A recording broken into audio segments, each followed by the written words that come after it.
Welcome to Dukascopy TV. I'm Elaine Stenson. The European Central Bank and the People's Bank of China have established a currency swap agreement which they hope will encourage global use of the renminbi. Ju Wang from HSBC in Hong Kong joins me on the line now with more details. Ju, this new currency swap agreement is the latest in a series of moves to encourage more widespread use of the renminbi on a global scale. What has triggered these moves? I think if you paid closer attention to what the Chinese policymakers have been saying and have been doing, you will realize that renminbi internationalization is on their top priority. This probably is in consideration of, first of all, that the conditions for further capital account liberalization or acceptance from the global users for renminbi have getting more mature, but also at the same time, the Chinese policymakers probably realize that the U.S. quantitative easing, tapering of that probably is not too far away, and the current period opens a nice window for the Chinese policymakers to push forward in terms of renminbi internationalization. So signing the currency swaps with various central banks are part of the plan. What advantages does this have for the Eurozone, the UK, and also for China's economy? I think it's mutually beneficial, right? Because signing a swap line, which will help the central banks, both central banks, to facilitate the local importer or exporters' participation in renminbi's trade settlement, and will help in will help the process of renminbi internationalization, because it helps both the importer and exporters settle their trades in denominated renminbi, and in addition, it also gives the central banks the liquidity facilities to intervene the financial markets in case there's some liquidity disorder events happening. So I think the importance of FX swap line is definitely from both the trade side and also the investment side. Okay. Given the fact both Eurozone, in particular, Eurozone is a big trade partner for China, right? The Eurozone EU trades accounts for 14% of China trades last year, and UK as a financial center is a place that China definitely cannot ignore if it considers to internationalize its currency. So I think the FX swap signed with both EU and UK played a quite important strategic role in the process of internationalized Chinese currency.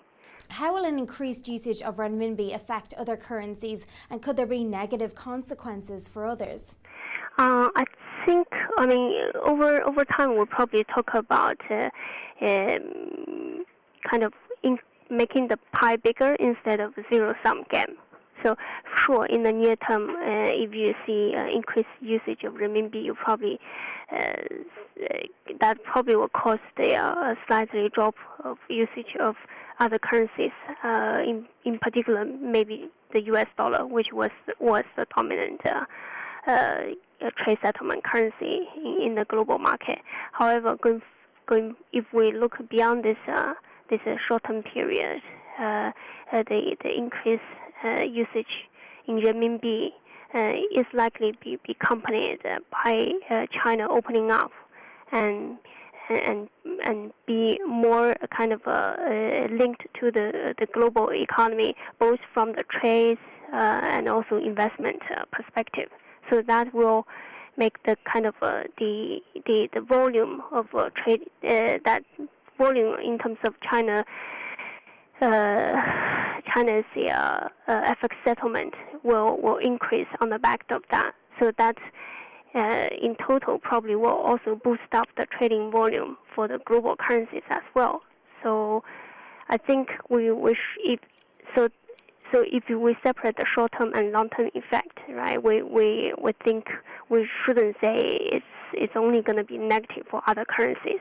Okay, Deutsche Bank expects about 15% of China's total trade to be settled in renminbi this year, up from almost nothing a few years ago. Do you think that this is realistic? For this year, I think it's realistic, right? Because I think the latest statistic I look at is that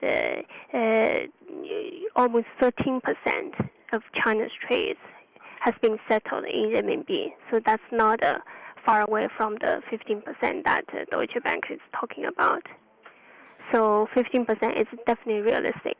And I think in Chinese policymakers' mind, they actually their implicit targets for 1/3 of China's total trade to be settled in renminbi in coming years.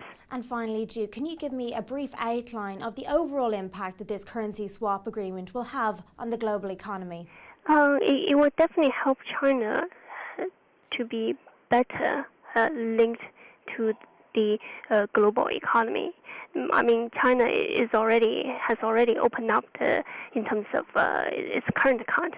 In other words, its trade has been largely linked into the global trade market. But China still got a service and financial industry that has been relatively underdeveloped and also segregated from the rest of the world, right?